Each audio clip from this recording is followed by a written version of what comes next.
आज हम एससी वर्मा का chapter 3 topic 7 motion in plane animation और विजुअलाइजेशन के हेल्प से पढ़ने जा रहे हैं। जब भी हम प्लेन की बात करते हैं तो हम 2D प्लेन की बात करते हैं। 2D प्लेन किसी भी दो एक्सिस से मिलकर बनता है, तो हम यहाँ एक्स एंड वाई एक्सिस ले लेते हैं। अब किसी भी पार्टिकल का मोशन इन्हीं एक्स वाई एक्सिस से डिफाइन होगा। देखिए, कोई particle time t equal to 0 पे यहाँ है और ये किसी रैंडम पाथ पे ट्रेवल करके t टाइम पे यहाँ आ जाता है और t प्लस डेल्टा t पे ये पार्टिकल यहाँ आ जाता है।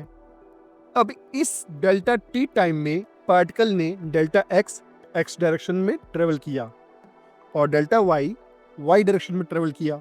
हम डिस्प्लेसमेंट वेक्टर r, जो कि अब ab वेक्टर भी है, इसे हम ac vector plus cb vector का सम भी लिख सकते हैं। यहाँ पे इस अपॉर्चुनिटी का यूज करके मैं बच्चों आपको डायरेक्शनल वेक्टर के कॉन्सेप्ट्स के बारे में समझाना चाहता हूँ।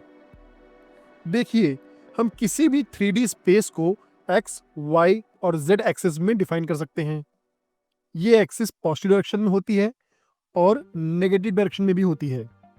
इसलिए हम इन डायरेक्शंस को i कैप, j कैप और k कैप से भी डिफाइन करते हैं।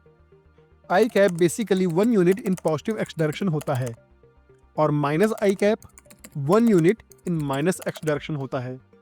सिमिलरली हम j और k कैप के बारे में भी लिख सकते हैं।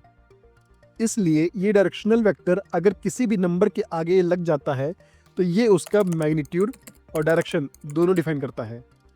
For example 3i cap plus 4j cap minus 5k cap का मतलब है कि कोई vector 3 unit in positive x direction, 4 unit in positive y direction and 5 unit in minus z direction है। Now let's get back to our topic.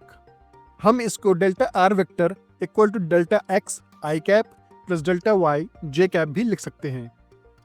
ऐसे मैंने positions vector को define कर दिया।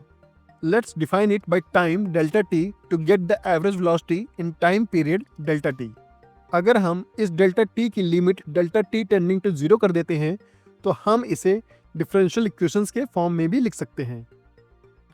तो यहाँ से हम देख सकते हैं कि वेलोसिटी बेसिकली दो कंपोनेंट से मिलकर बनी है, vx एंड vy। अगर हम इन दोनों वेलोसिटी कंपोनेंट्स को टाइम के रिस्पेक्ट में फिर से डिफरेंशिएट करते हैं तो हमें acceleration in x direction and acceleration in y direction मिलता है। तो बेसिकली हम मोशन इन ए प्लेन को motion in a straight line in 2 axis लिख सकते हैं जो कि आपस में इंडिपेंडेंट हैं। लेट्स से अगर ax and ay acceleration in x direction and y direction है और कांस्टेंट है तो हम इक्वेशंस ऑफ मोशंस को हम x डायरेक्शन में ऐसे लिख सकते हैं और सिमिलरली हम y डायरेक्शन में इन इक्वेशंस को ऐसे लिख सकते हैं। सो हम डेफिनेटली कह सकते हैं कि motion in a plane basically motion in a straight line दो अलग अलग एक्सिस पे होता है और हम किसी भी क्वेश्चन को सॉल्व करने के लिए दोनों एक्सिस को इंडिपेंडेंटली सॉल्व करेंगे।